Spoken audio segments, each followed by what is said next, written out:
Anaconda, mega predator. Judged on weight alone, the South American anaconda is the world's largest snake. The mere mention of its name brings images of an awesome and terrifying killer. Look at the top. Oh, look wow. at the top, right there. Do you see it? Okay, you won. You're fine.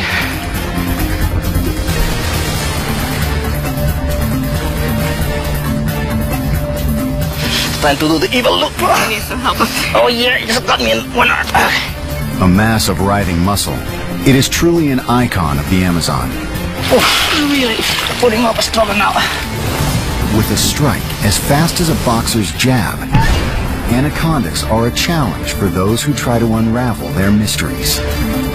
This one wants a piece of me. Ah! No.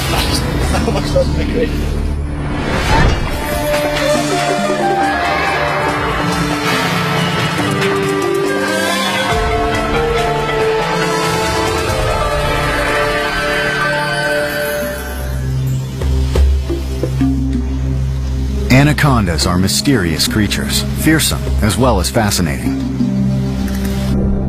A non-venomous constrictor, the anaconda is the most aquatic of all the boas. Their stealth, cunning, and size, combined with their limbless movement, enhances their scary mystique. But today, scientists are beginning to learn more about this cryptic creature. Look at all that water. It's not going to be that easy to find the girls today. Almost 2 decades ago, when herpetologist Dr. Jesus Rivas was looking for a site for his anaconda research, Hato El Cedral seemed the perfect laboratory for his studies. Over the years, Jesus has made numerous trips to the Llanos to collect data on the anaconda. The open savanna doesn't make his work easy, but at least possible. Good. Suelta, desenréame la pierna primero. How's your hair from me?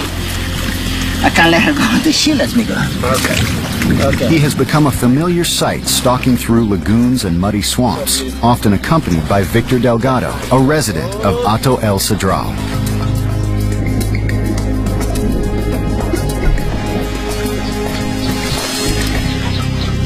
It's a spectacle caiman, good staple food for anacondas. This size has the perfect shape, the perfect, bulk to be swallowed. Of course, it's got good teeth. It's got some weaponry, so when caimans become larger, they can do quite a damage of an anaconda when it tries to eat them. But this size will be perfect for the girl we just released. Let's put this guy back where he goes. He'll be happy to go home.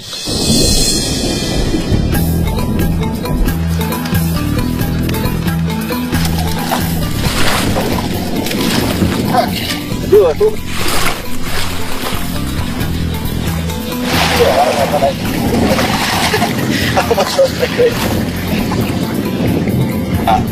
No suelto.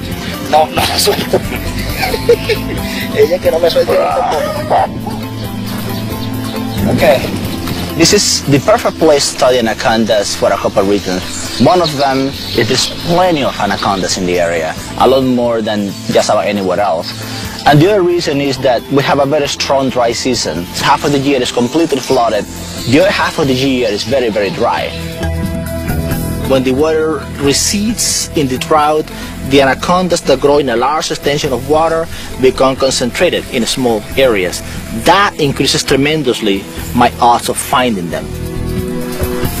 Never found far from water, anacondas inhabit the lakes, rivers, marshes, and streams that form the Amazon and Orinoco Basin of South America, as well as a population that exists on the island of Trinidad.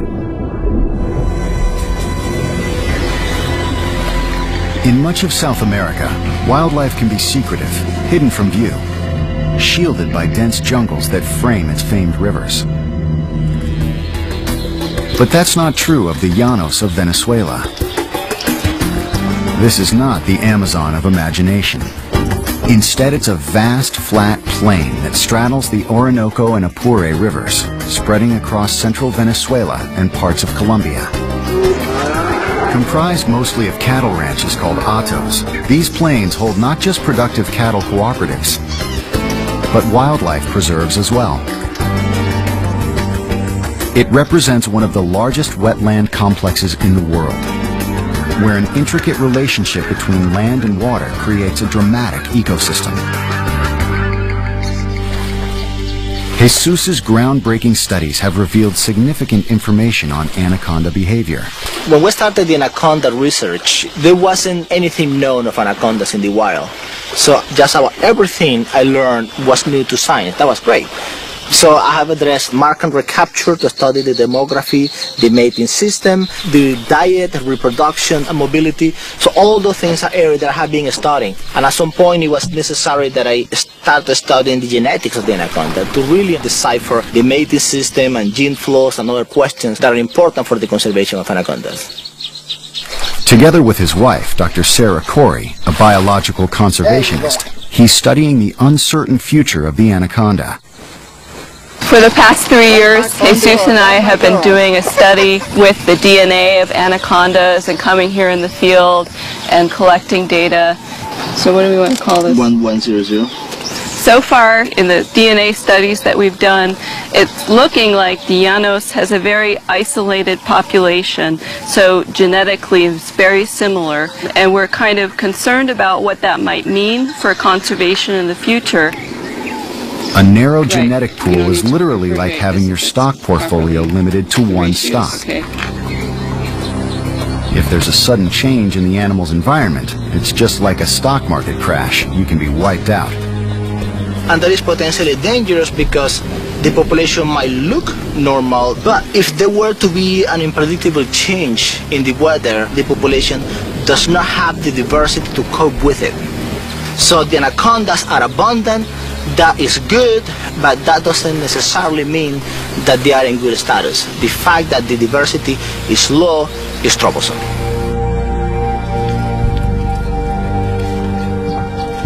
This kind of research can be slow and frustrating, but never dull. Walking gingerly through the mud and plant life, frequently in their bare feet, Jesus and Sarah use a careful touch and feel technique to locate the snakes. Never quite sure what they're going to uncover.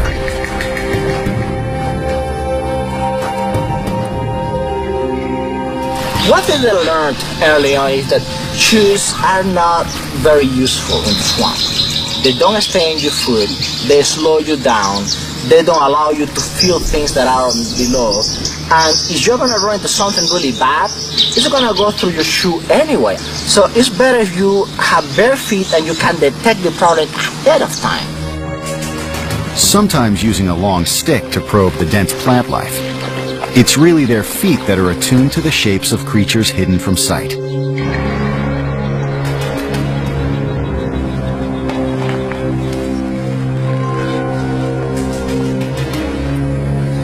There.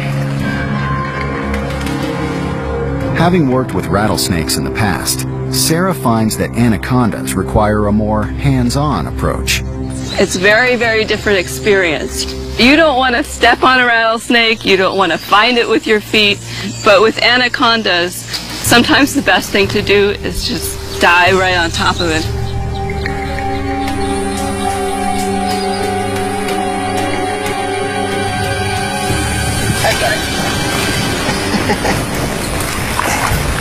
Handling an anaconda takes every muscle in your body. Oh, wow, that's a good one. When captured, anacondas go into self-defense mode instantly.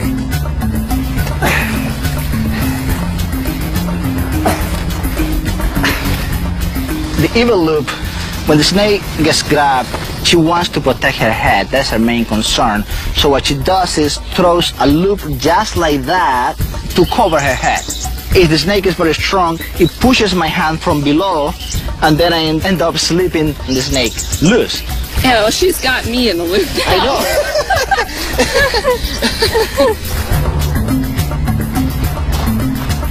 Finding one is the beginning of a wrestling match that equals anything seen on TV. With a snake as massive as this female, it really is a two-person job. A lone individual could be in trouble quickly. Really putting up a struggle now. She was very slippery and so strong I could not prevent her dragging me under the mud, and it was quite difficult to actually recover the head before she wrapped me up to go. But finally, they get the snake under control. When we catch an animal in the field, we normally grab it, we bring it out of the swamp, where a place where we can collect data on the snake. Even though the snake may be tired, it doesn't just lie down and wait patiently to be weighed and measured. Jesus, however, has devised several ingenious methods to accomplish this. It's very high-tech, involving a sock, a length of rope, and patience. I'm ready for you. Okay. Yep. Got it. Normally we put a sock over the head that works like as a muzzle, with a tape behind the jaws and a tape closing the snout that renders the snake unable to bite, and also the snakes tend to calm down quite a bit. After we do that, we follow the spine with our string, and then we measure that string, and then we know how long the snake is. This is 12 feet 8 inches. Should we put her tail first? Yeah, tail first. We weigh the snake, 73. A large adult female anaconda may stretch over 20 feet in length and weigh over 235 pounds with a girth that can exceed 12 inches. Keeping a 50 to 60 pound golden retriever on a leash sometimes becomes a tug of war, but it doesn't compare to getting the upper hand with a female anaconda. Adult male anacondas, on the other hand, remain notably smaller and thinner than the female. In most snake species, females are larger than males. But anacondas display one of the largest sexual size differences between male and female found among vertebrates on land. Like a human fingerprint, the scale pattern on the lower tail is unique to each snake. That pattern that the anaconda is born with is permanent. That is like a fingerprint that stays like that the rest of its life. We have been able to find animals even after 13 years of recaptures. At the end of the day, it's 2 tired herpetologists and several tired snakes.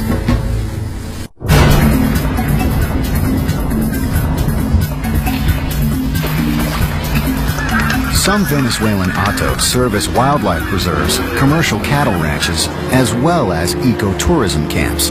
So it's not unusual for an anaconda to be found in close proximity to humans. The snakes have achieved rock star status, enabling tourists a rare opportunity to encounter one of nature's most impressive predators. A chance to examine one up close at first seems a little scary. But curiosity eventually overcomes fear. It's amazing to me how kids are always ready to just run right up and touch the snake. They want to know all about it. It's more difficult to get people to like anacondas because of the stigma against the animals. Anaconda has been quite a blessing for the tourist industry in this area. People come to see wildlife and bird watching. That is an important appeal. But because the anacondas are so charismatic and so difficult to find anywhere else, there are scores of tourists that come to this area of the Llanos exclusively to look for anacondas.